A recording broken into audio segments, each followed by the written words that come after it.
नफरत के बाजार में मोहब्बत की दुकान खुल रही है। मोहब्बत की दुकान खोल रहे हैं राहुल गांधी। और जिस हिसाब से जहां जहां पर कांग्रेस हारती थी वहां वहां पर बीजेपी का आईटी सेल भिड़ जाता था कि देश जो है मोहब्बत की दुकानें बंद कर रहा है। लेकिन देश ने लोकसभा चुनाव में सटीक जवाब दिया है। राहुल गांधी ने पदयात्रा की, राहुल गांधी ने भारत जोड़ो यात्रा की, भारत जोड़ो न्याय यात्रा की।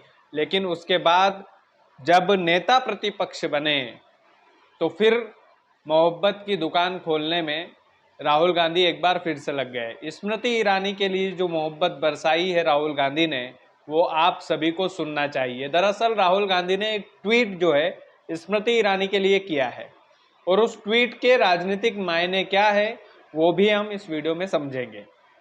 स्मृति ईरानी पर राहुल गांधी ने ट्वीट करके कहा है कि स्मृति ईरानी के लिए जो शब्द, जो भाषा कोई भी इस्तेमाल कर रहा है, चाहे वो कांग्रेस का हो, चाहे वो इंडिया गठबंधन का कोई भी नेता हो, राहुल गांधी ने स्पष्ट बोल दिया है कि ये कमजोरों की निशानी है। जीवन में हार जीत चलती रहती है, लेकिन स्मृति ईरानी को कोई अपमानजनक शब्द नहीं बोलेगा। ये मोहब्बत जो है राहुल गांधी ने स्मृति ईरानी पर उड़ेली है, लेकिन ये वही स्मृति ईरानी है जिनकी जुबान से राहुल गांधी के लिए हमेशा जहर निकला है, हमेशा जहर निकला है। उस जहर का जवाब राहुल गांधी ने अमृतवाणी से दिया है। अब इसके राजनीतिक मायने क्या है? देश में जो राहुल गांधी ने मैसेज भेजा है वो यही भेजा है कि हम नफरत की राजनीति नहीं करेंगे, हम प्रधानमंत्री नरेंद्र मोदी वाली राजनीति नहीं करेंगे। चाहे जनता हमें बार बार पटकनी दे दे, चाहे हमें जनता बार बार धो दे, कोई दिक्कत नहीं है। लेकिन स्पष्ट तौर पर राहुल गांधी ने स्मृति ईरानी पर ट्वीट कर ये जो ईंट का जवाब जो पत्थर से भी नहीं, ये हीरे से कस के मारा है। ये मान लीजिए सबसे कठोर धातु होती है ना हीरा, उससे कस कर मारा है और स्मृति ईरानी के मुंह पर दे मारा है, सीधा का सीधा। क्योंकि जिस हिसाब से राहुल गांधी अभी वर्तमान में राजनीति कर रहे हैं, जो भारत देश को उन्होंने समझा है, वो यही समझा है कि नफरत की राजनीति से कैसे हम मोहब्बत की राजनीति में इसे कन्वर्ट करें। और राहुल गांधी वर्तमान में यही कर रहे हैं। स्मृति ईरानी के हार के बाद लगातार लोग उन्हें ट्रोल कर रहे थे, लगातार उनका मजाक बना रहे थे, लेकिन राहुल गांधी ने सीधे तौर पर बोल दिया कि भैया नहीं, ऐसा नहीं करना है। ये कमजोरों की निशानी होती है। जीवन में हार जीत चलती रहती है। कोई भी स्मृति ईरानी को जो है अपमानजनक शब्द तो बोलेगा ही नहीं। आप सोचिए कि राजनीतिक मायने क्या है इसके। सबसे बड़ा राजनीतिक मायना तो यही है कि राहुल गांधी ने जिस अमृत भाषा में स्मृति ईरानी को जवाब दिया है, शायद रात भर नींद नहीं आएगी स्मृति जी को, कतई नहीं आएगी। उसका कारण ये भी है क्योंकि स्मृति ईरानी ने जब राहुल गांधी अमेठी से चुनाव नहीं लड़े थे तब उनको खूब ट्रोल किया था कि शहजादे जो है चुनाव नहीं लड़ रहे हैं। लेकिन शहजादे के सेनापति ने जब उनको हराया ना, तब स्मृति ईरानी औंधे मुंह गिर गई, क्योंकि जनता जनार्दन भगवान होती है सर। और ये जनता ने, अमेठी की जनता ने दिखाया भी। उसके बाद स्मृति को लगातार ट्रोल कर रहे थे, कांग्रेस के ही लोग कर रहे थे, लेकिन राहुल गांधी ने ट्वीट कर स्पष्ट तौर पर चेतावनी दे दी है कि नहीं, ऐसा नहीं चलेगा। आप सोचिए कि उस आदमी का राजनीतिक भविष्य क्या होगा।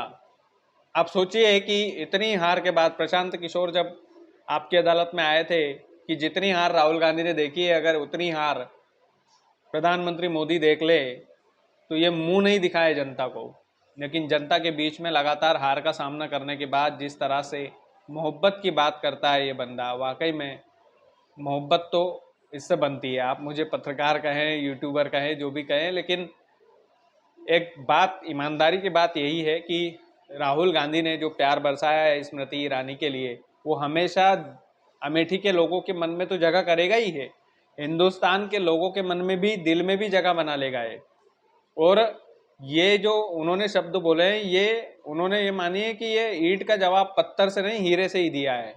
इतना कस के, रात भर उनको नींद आने वाली नहीं है स्मृति जी को, ये बात एकदम तय है। अब राहुल गांधी की जो राजनीतिक समझ है कहीं ना कहीं वो बढ़ने लगी है। कहीं ना कहीं राहुल गांधी के जो सलाहकार है वो मेरे हिसाब से चेंज हुए हैं और कुछ अच्छे सलाहकार उनकी टीम में आए होंगे। इसीलिए वो जो है उनकी राजनीति में बहुत परिवर्तन देखने को मिला है। लंबे समय से राहुल गांधी की राजनीति में सूखा पड़ा हुआ था।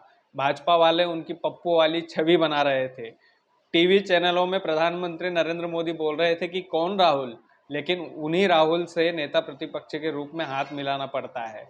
इतनी शर्मिंदगी देश के सामने किसी प्रधानमंत्री को शायद इतिहास में नहीं झेलनी पड़ी होगी, लेकिन झेलनी पड़ रही है प्रधानमंत्री नरेंद्र मोदी को, क्योंकि करतूतें ऐसी है। ऊपर वाला सब देखता है।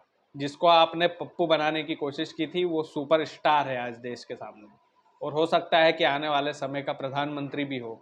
अगर दो पलटू नहीं होते तो शायद बन भी जाते, क्योंकि नीतीश और नायडू ने इंडिया गठबंधन की जो है नींव रखी थी। वो दोनों के पलटू पलट गए, अब अभी भी पलट सकते हैं। आप 5 साल तक आपकी सरकार चला पाएंगे कि नहीं चला पाएंगे, इसकी कोई गारंटी नहीं है बॉस। लेकिन जो भी रहा, ये जो ट्वीट है इसके राजनीतिक मायने बहुत है। इस ट्वीट से जो राहुल गांधी ने छवि देश के मन में बनाई है वो हम सब जानते हैं। अब वो चाहे राजनीतिक एजेंडा मान लो, उनकी अच्छाई मान लो, क्योंकि इस तरह की कई सारे ट्वीट उन्होंने विपक्ष के प्रति किए हैं और सत्ता पक्ष के प्रति किए हैं, और इसके जो राजनीतिक मायने हैं वो यही है कि इसका सीधा फायदा जो है राहुल गांधी को मिलने वाला है। स्मृति ईरानी और राहुल गांधी की जो राजनीतिक प्रतिद्वंद्विता रही है उसमें स्मृति ईरानी ने हमेशा जहर ही उगला है। राहुल गांधी ने उनकी हार के बाद जो पहला रिएक्शन अभी दिया है, उस रिएक्शन के राजनीतिक फायदे राहुल गांधी को निश्चित तौर पर होने हैं। और जो स्मृति ईरानी जहर उगला करती थी, अब इसका जवाब वो कैसे देंगी ये देखने लायक बात रहेगी। अभी तो देंगी कि नहीं देंगी ये भी देखने लायक बात रहेगी, क्योंकि ये तो एक तरह से थप्पड़ है, क्योंकि ये जवाब नहीं है बॉस।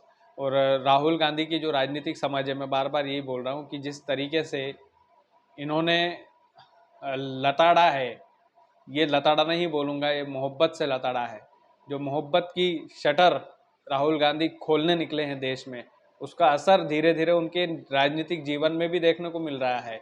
उसका असर धीरे धीरे उनके निजी जीवन में भी देखने को मिल रहा है। निजी जीवन में उन्होंने बोला कि अभी यात्रा खत्म नहीं हुई है। संसद भवन का पहला भाषण आपको याद होगा कि सर अभी यात्रा खत्म नहीं हुई है, अभी तो शुरू हुई है। हम घूमेंगे देश में, लोगों को बताएंगे कि विपक्ष की भूमिका क्या होती है, क्योंकि वर्तमान में जो है विपक्ष की बहुत ज़्यादा आवश्यकता थी। और संविधान की कॉपी दिखा दिखा कर राहुल गांधी ने ये जो 400 पार का जो नारा है ना, ये इन्हीं के ऊपर भारी पड़ गया, और राहुल गांधी ने इसका बहुत फ़ायदा उठाया, उनकी टीम ने इसका बहुत फ़ायदा उठाया। बाकी ये हमारा नया चैनल है, आप इसे सब्सक्राइब ज़रूर करें। वीडियो आपको कैसी लगती है ये भी बताएं, क्योंकि ये जो है हमारी नई शुरुआत है और हम सरल शब्दों में विश्लेषण करते हैं, और देश में जो कुछ भी चल रहा है उसके राजनीतिक मायने क्या है उसका भी विश्लेषण करते हैं। बहुत बहुत धन्यवाद।